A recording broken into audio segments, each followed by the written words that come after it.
वो कहते हैं ना कि यदि शिव पर आस्था है तो दुविधा की हर घड़ी में रास्ता है, ये निश्चित है। अगर भगवान देवाधिदेव महादेव पर हमारी आस्था टिकी हुई है, हमारा विश्वास टिका हुआ है, हमारा भरोसा टिका हुआ है, तो जिंदगी में कितनी भी मुश्किलें आ जाएं, हर मुश्किल में रास्ता मिल ही जाए। पर आपकी आस्था को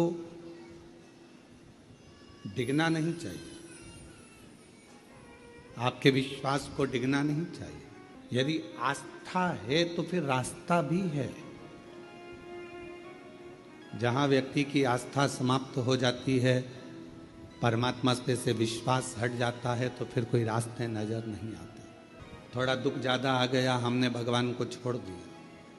थोड़ी तकलीफें आ गई तो हमने भगवान को छोड़ दिया। एक पति मिले, उनसे पूछा कि तुम भगवान को क्यों नहीं भजते, तो कहा मेरी धर्म पत्नी शांत हो गई इसलिए मैंने परमात्मा को छोड़ दिया। एक आया है और एक को जाना है।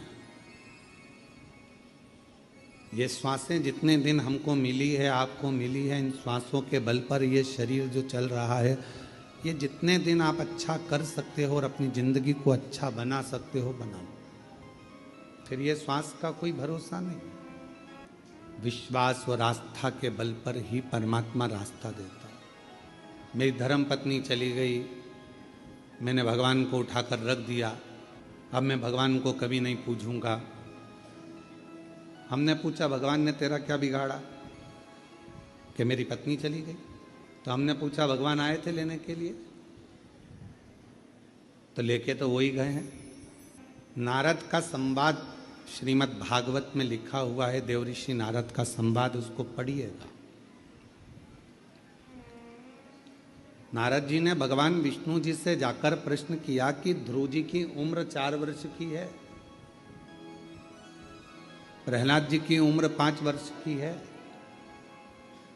और मेरी उम्र कई हजार वर्ष की हो गई और मैं तप कर कर कर मर भगवत भजन करता करता मेरी जिंदगी पूरी की पूरी ऐसी निकल गई, मरण सैया तक पहुंच गया, पर भगवान ना मिलता। और वो 4 वर्ष के ध्रुव को 5 वर्ष के प्रहलाद को भगवान मिल जाता। मैंने इतने सालों तपस्या करी और मुझे परमात्मा नहीं मिला। श्रीमद् भागवत का ये संवाद देव ऋषि नारद का कहता है, भगवान नारायण से प्रश्न किया कि मैंने इतना तप किया और परमात्मा नहीं मिला, और वो ध्रुव जी को 4 वर्ष में, प्रहलाद को 5 वर्ष में भगवान का दर्शन हो गया। कैसे, क्यों? तब कहा भगवान नारायण ने कि ध्रुव जी का ये जो जन्म है, जो 4 वर्ष में दर्शन मिला है, ध्रुव जी ने पूर्व में ना जाने कितने जन्म निकाल दिए, तब ये 4 वर्ष में जन्म मिला। यहां तुम्हारी उम्र नहीं देखी जाती परमात्मा के पास में। परमात्मा के करीब में तुम्हारी उम्र कोई नहीं देखेगा। परमात्मा तो केवल ये देखेगा कि पूर्व में कितनी श्वास हो चुकी थी, कितनी श्वास तक तूने भजन किया, कितनी श्वास तक तूने भगवत स्मरण किया, कितनी श्वास तक तूने मंत्र जाप किया, कितनी श्वास तक तूने भगवत नाम लिया, कितनी श्वास तक तू स्मरण करता रहा। उन श्वासों के बल पर तेरा काउंट करा जाएगा और फिर उस काउंट में तेरे को दर्शन मिल जाएगा। अब वो भाई बोला कि मेरी पत्नी मर गई तो मैंने भगवान को छोड़ दिया। हमने कहा भगवान कोई दूसरा रास्ता निकालेगा। तुम कितने वर्ष के हो? कहा 40 वर्ष का हूं।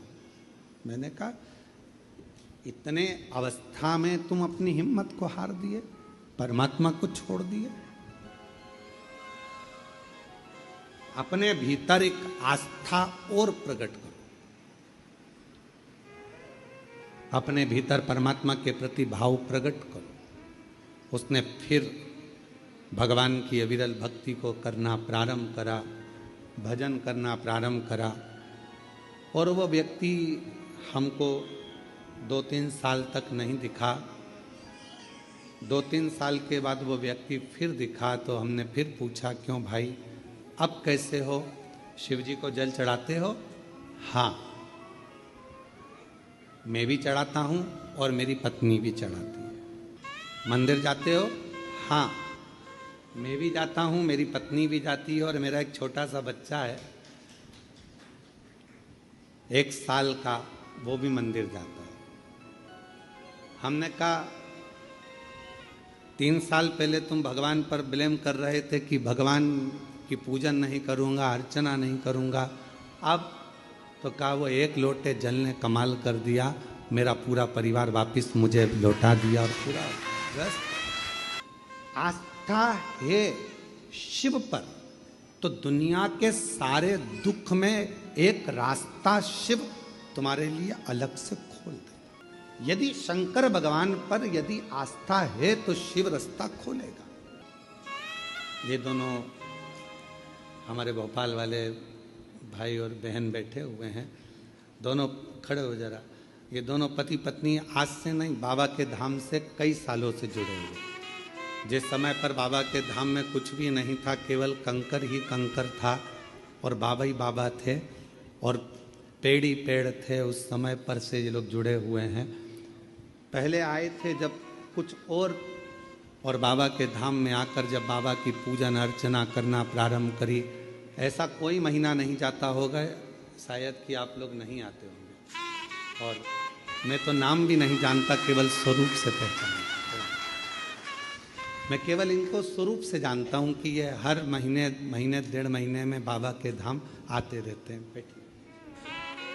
शिव कृपा, शंभु की कृपा, करुणा, उनकी उदारता, उनकी दया क्या प्रदान करती है, ये उस पर नहीं।